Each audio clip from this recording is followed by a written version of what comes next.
Bonsoir everyone, welcome to Chacha's creepy show, The French Horror Embassy. Tonight I'm really happy to return to one of my favorite topics, UFOs.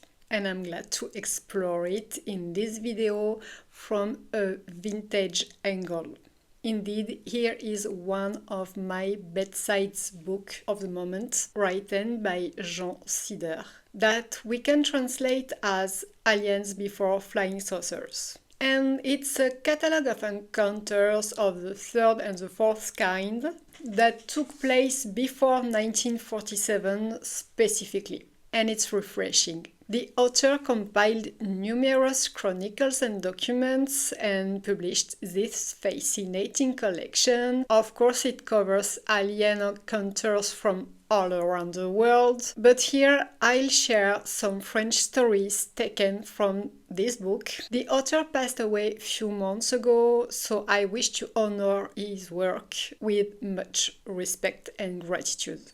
The first French alien encounter listed in this book took place in the Middle Age near Lyon, shortly before the year 840. The writings of the Archbishop of Lyon mention a strange story. 3 men and 1 woman were seen descending from the sky, from a cloud ship, according to witnesses. Unfriendly witnesses, we have to add, because terrified by these paranormal sights, these people captured the 4 abductees and chained them up for several days, waiting to present them to the Archbishop so he could authorize them to be stoned. But given the perfectly human appearance of the 4 captives and the Archbishop's confusion, the wannabe executioner find themselves quite confused and haggard by the lack of logic of it all. The 4 abductees were eventually released. I imagine that after an alien abduction, the last thing you'd want is to be abducted by your own species. But let's just say these people were very lucky, because medieval archives from Lyon tell of men and women being burnt after being captured by peasants who claimed they had seen them arrive in flying machines to resupply with local farmers. The second story happened around 1596 in a castle in French countryside. It begins with a strange figurine story. A young soldier tells a lord that he is in love with a young girl living in Champagne. Yes, where champagne is made. That young man, very in love, stole from her a small white wax figurine carved with some inscriptions, and he refused to return it to the young lady. Yes, back then, without FaceTime and such, people were desperate enough to steal artifacts to feel close from their beloved in a long-distance relationship. The young man shows the figurine to the Lord, who advises him to return it to the girl. But they are not alone in the room. There are other soldiers with them, because there is a war on, business as usual. The soldiers claim that the object is diabolical and must be burnt immediately. Clearly, people loved burning stuffs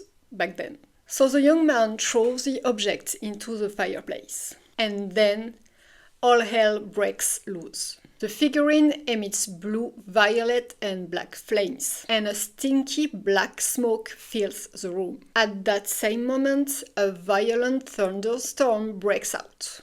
The soldier, terrified, refuses to sleep that night. He wants to stay busy, to avoid thinking about his fear, and decides to help care for the horses in the stable with the other soldiers. So he's not alone. It's then that he's captured by what he believes to be the devil, right before the eyes of his peers. The entity grabs the young man and carries him into the air. At the same moment, the lightning rages over the castle. The soldiers are so frightened, they think they're going to die. They watch their friends vanish into the sky, carried by the creature, in what appears to be a ball of fire. The storm rages on through the night. The next day, with the help of local farmers, the soldiers find the young man lying on the ground, not far from the castle. He cannot speak, still in shock. Eventually, he says the devil just dropped him back to earth. He tells how, during the night, this demonic entity made him fly over mountains and seas. He pulls from his pocket the exact same figurine he had thrown into the fire the night before. He says the devil forced him to take it and threatened to kill him if he refused. He was ordered to return it to the girl at a specific time and place, which the soldier did a few days later. He gave the object back to its owner according to the entity's instructions, while the young woman was in a carriage. I had a hard time believing it when I read this, because in the carriage beside the girls was a man dressed in black, who stared at this soldier with a menacing look. I made a video a few weeks ago about the first Men in Black encounters in France, but I think this may be an ever earlier one. It's amazing. So the next story is more recent, so to say. It took place in 1812, close to Manosque in the south of France. That year in the spring, the region was shaken by numerous earthquakes. Witnesses even reported seeing electric flames erupting from the ground during the early tremors. One April evening that year, 7 travelers were riding in a carriage heading towards Manosque. Suddenly, a beam of light appeared and overhead above the main road. Then the light split into 4 separate flames in the sky. The travelers were so dazzled, they wondered if they were hallucinating the entire thing. They thought they saw 4 men dancing, each inside a glowing orb suspended in the air. In the carriage, people were so terrified they refused to continue the journey to Manosque and chose instead to spend the night at a notoriously shady inn along the way. That night, locals in the area reported seeing something resembling an aurora borealis. And it's also reported that at the same moment, all the domestic animals in the area started howling in terror all at once. Pretty creepy. Another French story documented in this book comes from a reader of the famous French ufology magazine Lumière dans la nuit, Lights in the Night. This reader reported seeing at a friend's place, an antique collector, a collection of very old-fashioned and news magazines, dating back to the mid-19th century. Out of curiosity, he flipped through a few of these old magazines and came across a strange news item. It supposedly happened around 1867 in Bretagne. That day, a group of villagers and farmers were walking from the small village of Locmaria to a village nearby called Welgoat for market day. Suddenly, a heavy fog appeared, wrapping everything and everyone.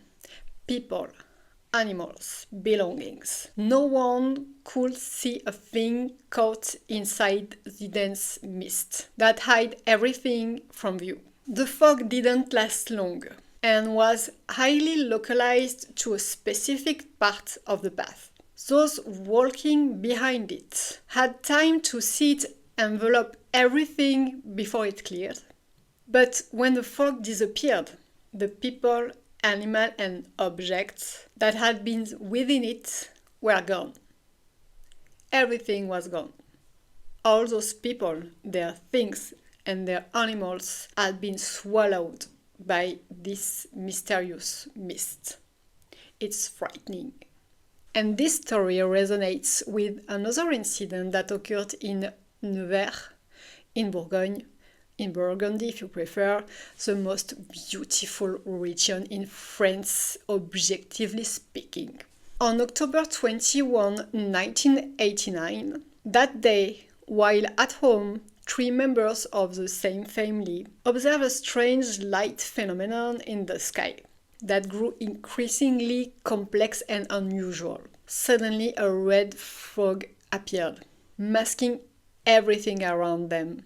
They immediately thought of a nuclear disaster and panicked, ran away from their home. It was at this precise moment that they remember nothing more. And this missing time lasted 45 minutes. To be honest, I haven't finished reading this book yet because I'm always reading 2, 3, or even 4 books at the same time.